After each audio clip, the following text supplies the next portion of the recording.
continuing from last time here in commercial leasing, C, triple net lease, NNN. In a triple net lease, the tenant pays basic rent, plus its proportionate share of operating costs, insurance, and taxes.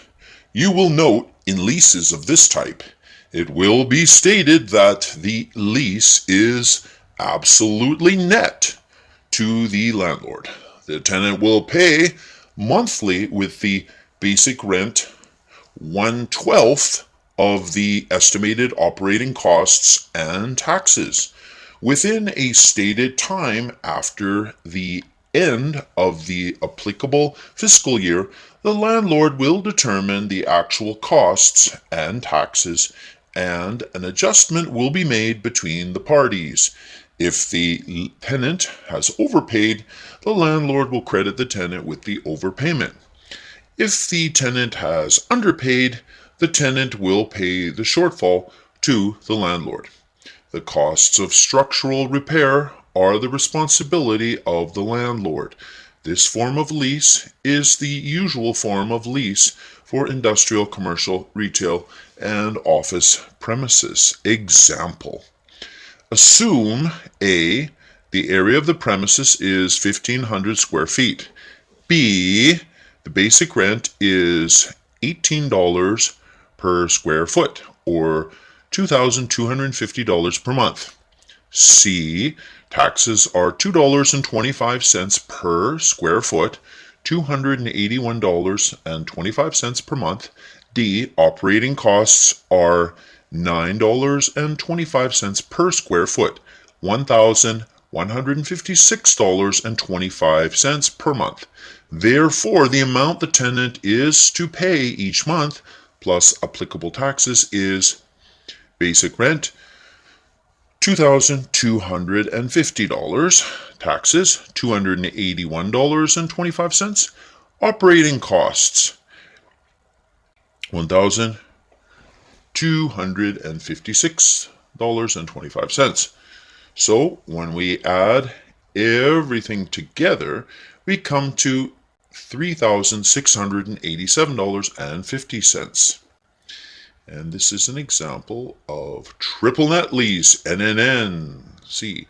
So we're going to D, percentage rent lease. In a percentage rent lease, in addition to basic rent, the tenant will be required to pay a percentage of its gross income, as that term is defined in the lease, in excess of a predetermined amount. A simple percentage rent clause defines rent as the greater of rent or a percentage of gross sales. You must look to the lease itself for the definition of gross sales. The amount payable is the greater of the two. The point in which the basic rent equals the rent calculated as a specific percentage of sales, percentage rent, is called the breakpoint. So let's go to the example here. Breakpoint equals the basic rent over the specified percentage of gross sales.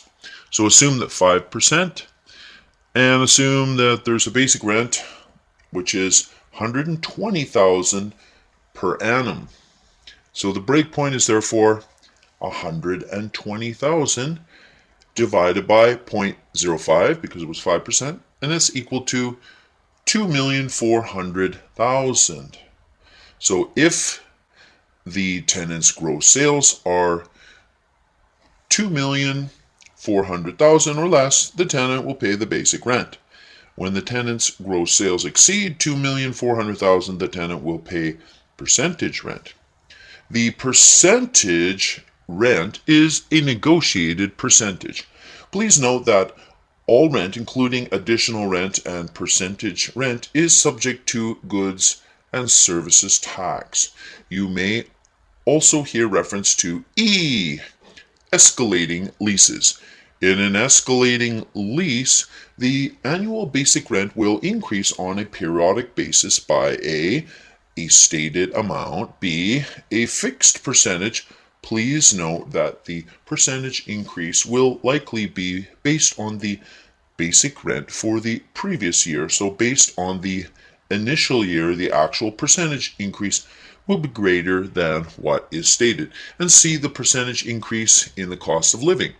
Reference will be to the Consumer Price Index. So going to page 17 here. For example, B, if rent is to increase by 10% each year and the first year basic rent is $10.50, then for succeeding years the base rent will be, so let's look at this calculation. Year 2, we have $10.50 times 1/10 plus $10.50 is equal to $11. Year 3, $11 times 1/10 plus $11 equals $12.10. Year 4, $12.10 times 1/10 plus $12.10 is equal to $13.31. And then year 5, you calculate it. Isn't it $13.31 here times 1/10 plus $13.31 equals, so you use your calculator. Not going to do it now, but anyways, so we got the F, absolutely net lease. In an absolute net lease, the tenant pays for everything, including structural costs. This type of lease would usually occur when a tenant is leasing 100% of the lands and buildings. It is like an automobile lease. Under an automobile lease, you pay for the fuel, regular maintenance, and oil changes, replace windshield wipers and tires when they wear out, and repair all damage to the automobile. The foregoing are general descriptions. So all these, A to F, these are just general descriptions only. Just because a lease is stated to be a certain type does not mean that it is that type of lease. You need to check the wording of the lease for exceptions. All right, so 6, common lease provisions. In addition to the 5 or 6 required elements for a lease, the following are provisions which may be found in offers to lease, but certainly will be standard clauses contained in a lease. So A, operating costs, common area maintenance costs. In most commercial leases, the tenant will be required to pay its proportionate share of these costs. The tenant's proportionate share may be a set percentage, or it may be based on the tenant's proportionate share of the rentable area in the project. If the tenant is the sole occupant, it will pay 100%. The landlord, however, will wish to retain the right to allocate such costs on a regular basis based on a tenant's usage if there is a disproportionate usage. A common example of this will be water usage. For example, a restaurant or hair salon is more likely to be a heavier user of water than a business office. In the case of water, the landlord would then allocate to the heavier user a greater portion of the cost. Costs will vary depending upon the nature of the property and the amenities provided by the landlord. Operating costs will be those costs and expenses which pertain to the maintenance, operations, supervision, management, and replacement of the project in which the premises are situated and its components. The landlord will wish to include most, if not all, costs incurred by it in this regard. Examples of such costs are 1. HVAC provided to the common areas and to the premises if there is a central HVAC unit. 2.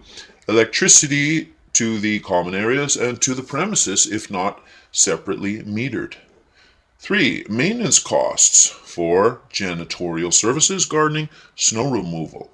5. Landlord's insurance costs. 6. Garbage removal. 7. Repairs to the building's services, elevator and escalators. 8. Water. And then 9. Repair costs to the building, including the roof and common areas. Moving to Page 19 here. 10. Depreciation or amortization of the landlord's capital costs for capital repairs and replacements, and interest on amortized or depreciated amounts. And then we have 11, a management fee. A common management fee is either a percentage of the operating costs, example 15%, or a percentage of base rent, example 5%. This is often a negotiated item. The tenant will seek to exclude items.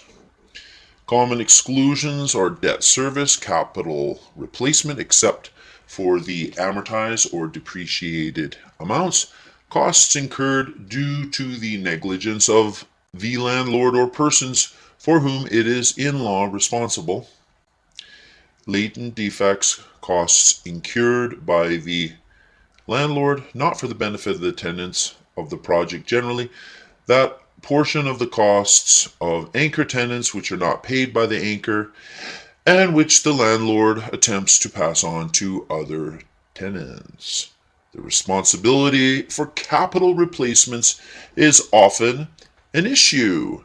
A tenant will try and avoid having such responsibility, any such responsibility, particularly given that the lease term may soon expire and the tenant does not wish to be responsible for 100% of such costs. This is when the parties will attempt to negotiate the tenant paying its proportionate share based on the life of the item being replaced. This is common in the case of roof replacements and HVAC replacements. The compromise is often the landlord depreciating the item over its useful life on a straight line depreciation, and the tenant then paying annually its proportionate share plus an interest factor on the depreciated amount. So B, taxes. The tenant will be responsible to pay its proportionate share of real property taxes and other taxes specific to the property. It is common for the tenant to pay monthly 1/12 of the estimated taxes, with an adjustment being made after the end of a lease or calendar year. Sometimes the lease will provide for increased payments in the first lease year, so that when the taxes are due in July, the landlord will have 100% of the taxes in hand. As an example, lease commences on March 1st, 2016, and is for 5 months. Taxes for 2016 for the building are $24,000. Tenant's proportionate share is $25,000. Now, if the tenant was to pay 1/12 of the taxes during the first year, the landlord would only have collected $2,500, $500 per month as of July 1st. Yet the tenant's share is $6,000. So we're going to page 20 here. In the first year, in order for the landlord to have 100% of the taxes in hand for payment when due, the landlord needs to collect $6,000 prior to July 2nd, 2016, $1,200 per month for March, April, May, June, and July. Then for August, the landlord would collect $500 per month, so that on July 2017, it would have collected $6,000 spread over 12 months. A tenant may wish to be presented with the tax bill and pay the taxes directly to the municipality. A lease may also refer to corporation capital taxes and large corporation taxes. Corporation capital taxes are no longer chargeable in British Columbia, but depending upon the nature of the landlord, large corporation taxes under the Income Tax Act Canada may apply. The lease will usually state that the tenant's business taxes are payable by the tenant. C, use. There should be included the nature of the use of the premises required by the tenant, specifically in the case of commercial retail centers. The landlord will want a very specific use, whereas the tenant will seek a broader use. In a retail project, the landlord will want to restrict the use so that it can attract other tenants, and where necessary, grant exclusive rights to those tenants. The more restricted the use, the more restricted the tenant will be will be should it wish to assign or sublet to a third party who wishes to use the premises for use different from that of the tenant. A list of restricted uses may be attached. The restrictions will depend on the nature of the project, but will often, restrictions required by certain coffee retailers, food retailers, pharmacies, grocery retailers. The landlord may also want to restrict the use of a name by the tenant. The tenant will want the ability to change its name without having to refer to the landlord.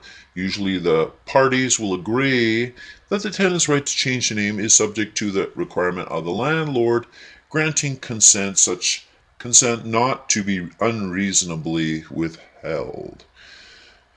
Continuous operation. The landlord will often require that a tenant continuously carry on business in the whole of the premises during the term. The landlord does not want to see the tenant vacate the premises and have them go dark.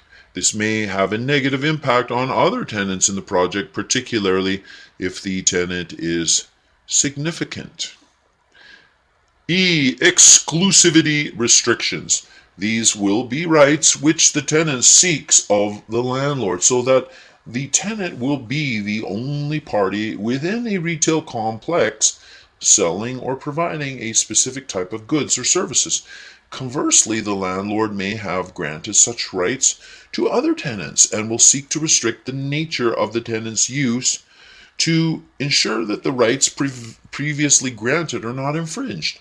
The landlord must ensure that when it is granting such rights, it does not breach another tenant's lease. It is best if there is added as a schedule a list of the exclusive rights previously granted by the landlord to other tenants of the project. This list will depend on the tenant mix in the project. It is the norm for tenants such as Starbucks, Tim Hortons, London Drugs to insist that the landlord prohibit any uses that competes with their uses. The tenant should also consider if the uses permitted for another tenant are so broad that even if the tenant is not using its premises for all uses permitted, it may do so in the future. An example is a supermarket, which, while it may not have a pharmacy now, it may in the future, which would frustrate the exclusion of a tenant which was to have exclusive use for a pharmacy. All right. A tenant may want to have included a provision that there will not be premises adjacent to it which might interfere with its use and enjoyment of its premises. This could include a theater or movie theater, bingo hall, video arcade, restaurant, place of worship, medical marijuana dispensary, adult bookstore, or business catering to adult entertainment, liquor store. F. Inducements, rent abatement. Inducements are amounts paid by a landlord to a tenant or credits to a tenant to compensate the tenant for costs incurred by the tenant in undertaking its tenant's work to the premises. If it is a cash payment, it may be a lump sum or an amount based on the area of the premises. This is called a tenant improvement allowance. Or the rent, going to page 22, usually only the basic rent in the triple net lease will be forgiven for certain months of the lease term. The landlord should not pay the tenant improvement allowance, nor should rent be abated if the tenant has not executed and returned the lease agreement. So G, fixturing. The tenant is often given a period of time within which it is to construct its tenant's improvements. This period is called the fixturing period. The fixturing period is usually a specified time before the lease term commences and immediately upon its completion. The lease term commences, for example, the commencement date. During the fixturing period, the tenant is usually not responsible for basic rent or additional rent, but is responsible for the cost of utilities it uses. If the tenant starts to carry on business during the fixturing period, it will have to pay basic rent and additional rent unless otherwise provided. Occasionally, I have seen the fixturing period comprise the first few months of the term and rent is forgiven. This is detrimental to the tenant because it eats into